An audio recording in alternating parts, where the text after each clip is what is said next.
Paper leak को लेकर शिक्षा मंत्रालय सख्त हो गया। एनटीए के 47 अधिकारी बर्खास्त कर दिए गए हैं।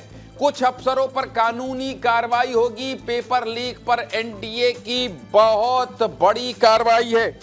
ये बहुत बड़ी कार्रवाई है एनटीए की पेपर लीक मामले पे। और जिस तरह से दबाव बन रहा था पूरे देश में एक माहौल बन रहा था, उसको लेकर ये बहुत बड़ा एक्शन लिया है सरकार ने।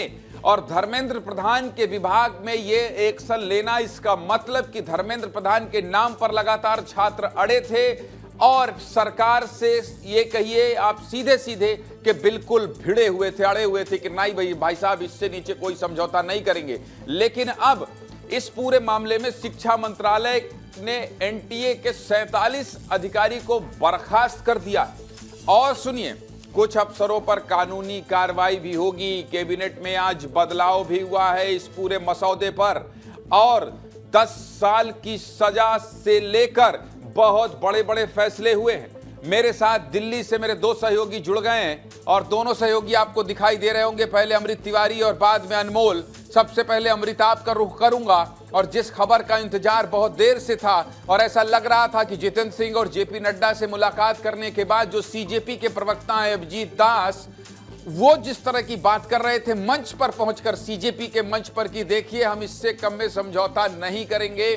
और उन्होंने ये भी कहा था कि 2 मांग सरकार ने मान ली है, आश्वासन ये दिया था। लेकिन सबसे बड़ी मांग धर्मेंद्र प्रधान का इस्तीफा और अब उनके विभाग से 47 अफसरों को हटा देना, बर्खास्त कर देना। अमृत तिवारी,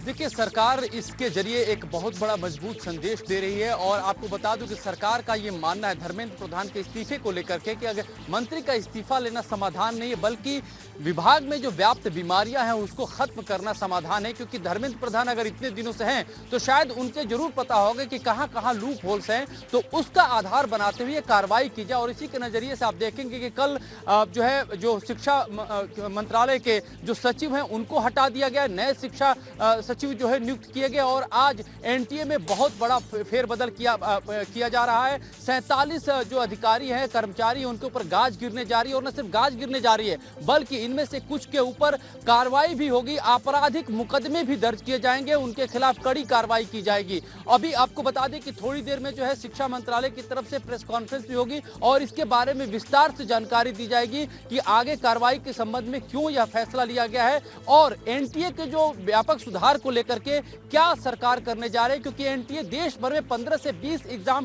कंडक्ट करता है, जिसमें जेईई, नीट ये शामिल है। तो इस नजरिए से देखा जाए तो सरकार एक बहुत बड़ी जो है, कहा जाए कि शिक्षा विभाग में एक बड़ा जो है कार्रवाई करती हुई दिखाई दे रही है। और आगे भी जिस तरह से जेपी नड्डा जो है, आज जो बैठक हुई थी सीजेपी के प्रतिनिधियों के साथ, इसके बाद जेपी नड्डा की तरफ से अगर जो इंक्लिनेशन दिखाई दिया वो साफ तौर पे था कि जो एक ओवरहॉलिंग की जा रही है शिक्षा मंत्रालय के भीतर, जो एक संदेश देने की कोशिश की जा रही है कि बिल्कुल ही अब एक नए तरीके से शिक्षा का ढांचा, एग्जाम का ढांचा तैयार किया जाएगा। क्योंकि जो कैबिनेट की बैठक हुई थी उसमें भी व्यापक आपके पास और अनमोल आपके पास भी आऊंगा।